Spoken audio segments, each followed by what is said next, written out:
इन 5 बड़े और नामी विदेशी प्लेयर्स को 2025 के आईपीएल से पहले ही मिलने वाली है नई टीम। नमस्कार दोस्तों, मैं यश तिवारी, आप देख रहे हैं क्रिकेट फटाफट का 1260वां एपिसोड। आज 12 जून की तारीख है और रोज की तरह आज भी आईपीएल को लेकर दिन भर की 10 बड़ी रिपोर्ट, T20 वर्ल्ड कप के हवाले से भी सारी खबरें सबसे पहले आपकी स्क्रीन पर हम परोस रहे हैं। चैनल को सब्सक्राइब नहीं किया है तो फटाफट कर दीजिए दोस्तों, सब्सक्राइब का बटन नीचे फटाफट हिट कर दीजिए और बेल आइकन दबाइए। चलिए दोस्तों, शुरुआत कर लेते हैं इस वीडियो की आज दिन भर की पहली बड़ी खबर के साथ। तो ये रिपोर्ट दोस्तों आज के मैच के हवाले से निकल कर आ रही है। आज भारत का मैच होगा यूनाइटेड स्टेट्स ऑफ अमेरिका के बीच। ये मैच भी शाम को न्यूयॉर्क सिटी से लाइव आएगा। न्यूयॉर्क सिटी वही पिच है जिस पर अब काफी सवाल उठ चुके हैं। इवन जो पिछला मैच हुआ था जिसमें पाकिस्तान कनाडा का मैच था, उसमें भी पिच ने सेम बिहेवियर किया था।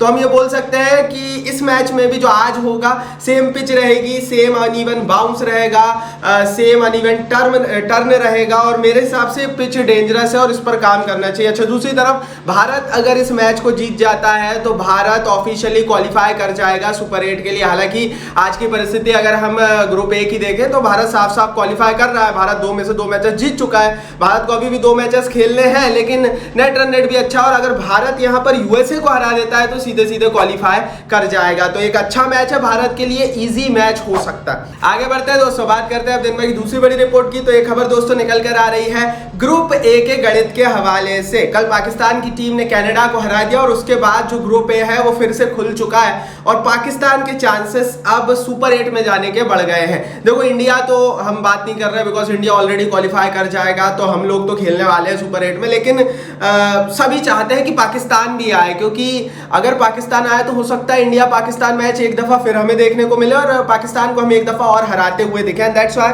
पाकिस्तान ने कल कनाडा को हराया है। पाकिस्तान अब ग्रुप में नंबर 3 पर आ चुका है। पाकिस्तान को अब अपना बचा हुआ एक मैच थोड़े से बड़े मार्जिन से जीतना है।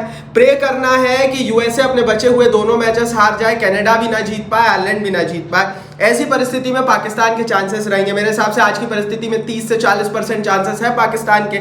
यूएसए की टीम पर आप बहुत ज्यादा भरोसा नहीं कर सकते, सीधी कहानी है। यूएसए उतनी प्रॉमिसिंग टीम नहीं है। बेशक इन्होंने पाकिस्तान को हराया है, लेकिन ऐसा कोई इतिहास नहीं है, खिलाड़ियों का ऐसा कोई इतिहास नहीं है।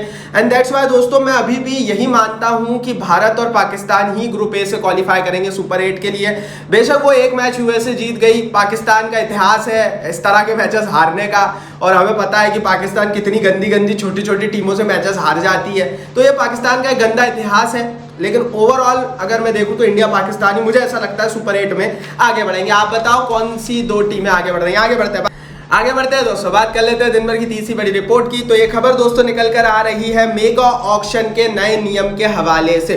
लगातार अब ये सवाल उठ रहा है कि आखिर कितने खिलाड़ियों को रिटेन करने का अधिकार सभी 10 टीमों को मिलेगा, क्योंकि अगले साल मेगा ऑक्शन है और हमें पता है कि जब भी मेगा ऑक्शन होता है उससे पहले सारी टीमों के लगभग सारे प्लेयर्स नीलामी में चले जाते हैं और हर टीम के पास चुनिंदा 3 या 5 प्लेयर्स को ही रिटेन करने का अधिकार रहता है। तो लगातार सवाल है, कुछ खबरें ये आई थी कि 3+1 रूल रहेगा, 3 रिटेंशन, 1 आरटीएम कार्ड रहेगा।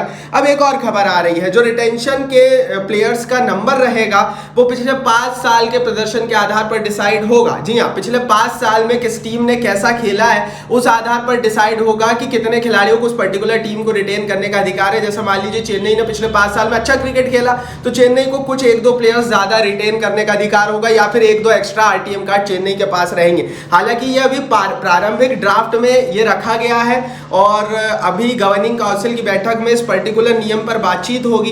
पिछले 5 साल का प्रदर्शन देखना अच्छी बात है, लेकिन मुझे नहीं लगता कि ये नियम आएगा। क्योंकि देखो यार, हर टीम के मालिकों ने पैसे देकर टीम खरीदी है और 5 साल के अंदर में सभी को सेम लेवल का ट्रीटमेंट मिलना चाहिए।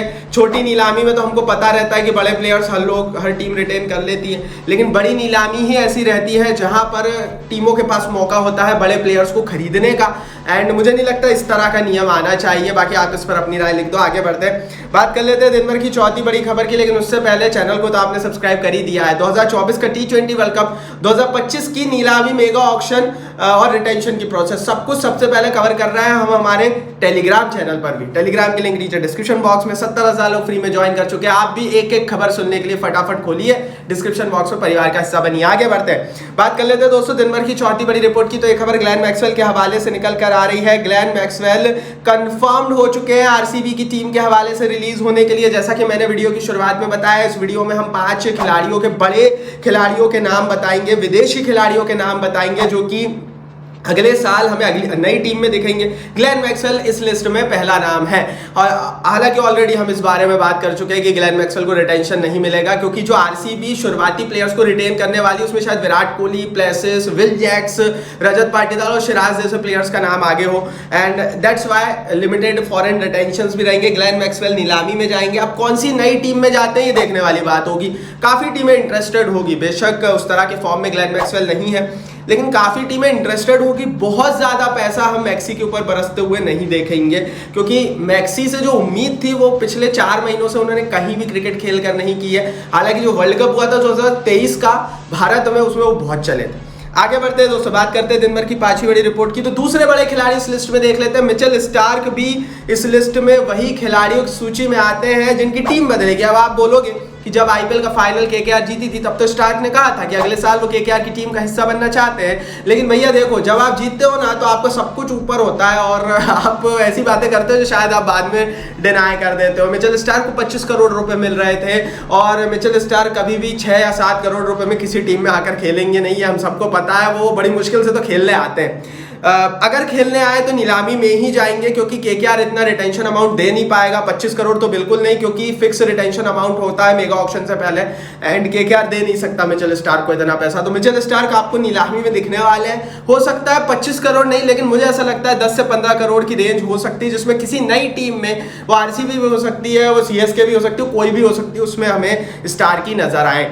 आगे बढ़ते हैं, बात करते हैं दिन भर की 6वीं बड़ी खबर की। तो तीसरा बड़ा नाम है आरसीबी के ही ऑस्ट्रेलिया के कैमरन ग्रीन। जी हाँ, कैमरन ग्रीन भी वो प्लेयर होंगे जो अगली नई टीम में नजर आएंगे। इस साल आरसीबी ने 17.5 करोड़ रुपए में मुंबई से ट्रेड किया था। इससे 1 साल पहले मुंबई इंडियंस की टीम का हिस्सा थे, फ्लॉप रहे, अपनी कीमत को जस्टिफाई नहीं कर पाए। जैसा कि मैं बता चुका हूँ, आरसीबी की टीम की जो स्टार्टिंग रिटेंशन होंगे उसमें शायद ग्रीन का नाम कतई नहीं है, और दैट्स वाई कैमरन ग्रीन भी नीलामी में जाने वाले। अब कौन सी टीम रहेगी जिसमें वो जा सकते हैं 2025 की नीलामी में, ये आप बताना कॉमेंट बॉक्स में। लेकिन इतना तो दोस्तों कंफर्म हो चुका है कि कैमरन ग्रीन अब लाल नीली जर्सी में नहीं दिखने वाले। आगे बढ़ते हैं दोस्तों, बात करते हैं दिन भर की 7वीं बड़ी खबर की। तो चौथा बड़ा नाम इस लिस्ट में है डेरल मिचेल का। 14 करोड़ रुपए में डेरल मिचेल को चेन्नई सुपर किंग्स की टीम ने लिया था, लेकिन भैया मुझे नहीं लगता अगले साल ले पाएगी। क्यों? क्योंकि वही बात है, आप 3-4 प्लेयर्स रिटेन करते हो, उसमें शायद गायकवाड़, धोनी भी है, जड्डू भी है, दीपक चहर, पाती राणा, तीक्षणा है, कॉनवे है। तो मुझे नहीं लगता इनको छोड़कर चेन्नई मिचेल की तरफ जाएगी, जो कि उतने प्रभावी रहे नहीं थे 2024 के आईपीएल में। तो डेरल मिचेल के हवाले से भी यही बात है, क्योंकि उसने इफेक्टिव नहीं रहे थे, ये भी नीलामी में जाएंगे। और मुझे 100% कंफर्म है कि किसी नई टीम में ही जाएंगे, क्योंकि चेन्नई का एक बड़ा सीधा इतिहास रहा है। अगर वो तय करते किसी खिलाड़ी को नीलामी में भेजने का तो फिर बहुत ज्यादा उसके पीछे लगते नहीं है। आगे बढ़ते हैं दोस्तों, 8वीं बड़ी खबर की यहाँ से बात कर लेते हैं। तो 5वां बड़ा नाम है एंड्रिच नॉटजी। पिछले 2 सीजन काफी प्रभावित रहे साउथ अफ्रीकी तेज गेंदबाज एंड्रिच नॉटजी, नोकिया जो भी बोल लो उनके। बड़े खतरनाक तेज गेंदबाज है, खोज है एक प्रकार की आईपीएल की, लेकिन दिल्ली रिलीज करेगी क्योंकि दिल्ली के पास प्रारंभिक लिस्ट में है नहीं, और पिछले 2 सीजन से लगातार इंजरी से परेशान है नॉटजी। तो ये जो इंजरी है ना, ये आईपीएल में कई टीमों को खा जाती है, और दिल्ली के साथ ऐसा कई दफा हुआ है जब मौका था नॉटजी का और नॉटजी थे नहीं वहां पर। तो मुझे ऐसा लगता है नॉटजी की जो इंजरी है वो या तो उन्हें खेलने नहीं देंगे, और वो खेलेंगे तो फिर 100% कैपेसिटी से खेल नहीं पाएंगे, फिर वो हल्की फुल्की गेंदबाजी आपको दिखेगी। एंड दैट्स वाई दिल्ली छोड़ेगी। नई टीम कौन सी होगी, ज्यादा पैसे तो मिलेंगे नहीं, आप बताओ। आगे बढ़ते हैं, 9वीं बड़ी खबर की दोस्तों बात कर लेते हैं। तो भैया टेंटेटिव डेट्स आ गई है इंटरनेशनल लीग T20 की। 11 जनवरी से शुरू होगा, क्लैश करेगा बिग बैश लीग और SA20 के साथ। परसों के दिन मैंने आपको बताया था कि SA20 जिसको मिनी आईपीएल कहा जा सकता है, वो क्लैश कर रहा था PSL से। PSL की डेट चेंज हो गई है, अब PSL क्लैश कर रहा है इंडियन प्रीमियर लीग से, क्योंकि चैंपियंस ट्रॉफी है। अब जो SA20 है वो बिग बैश लीग के साथ भी क्लैश कर रहा है, और इंटरनेशनल लीग T20 भी इसी डेट्स में 11 जनवरी से शुरू हुआ है। कुल मिलाकर कहानी की कथा का सार ये है कि दिसंबर, जनवरी, फरवरी, मार्च, अप्रैल, मई ये जो 6-7 महीने रहने वाले मई तक का, एंड तक का, यहाँ पर इतनी लीग्स होंगी कि सब एक दूसरे से टकराएंगी ही। और ऐसी परिस्थिति में आईपीएल जैसी लीगों को फायदा होगा क्योंकि यहाँ पर पैसे ज़्यादा है, और जब भी लीग क्रिकेट होगा तो प्लेयर वहीं जाकर खेलेगा जहाँ उसको पैसे ज़्यादा मिलेंगे।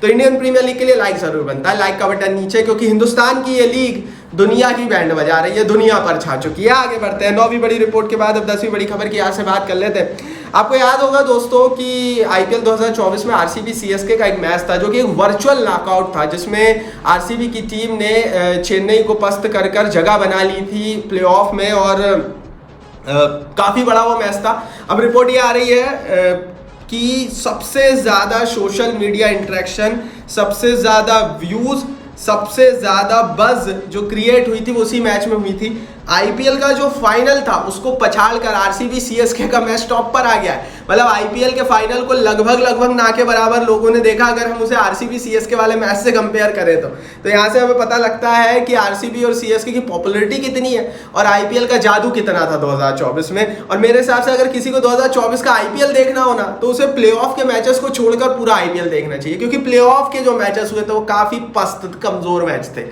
और पूरा जो आईपीएल हुआ था ना धुआंधार। ये थी दिन भर की 10 बड़ी खबरें। टेलीग्राम पर ज्वाइन कर लो, नीचे लिंक, इस वीडियो को लाइक और शेयर कर दो। चैनल को सब्सक्राइब नहीं किया अभी तक तो सब्सक्राइब का बटन भी नीचे फटाफट हिट करके बेल आइकन दबाओ।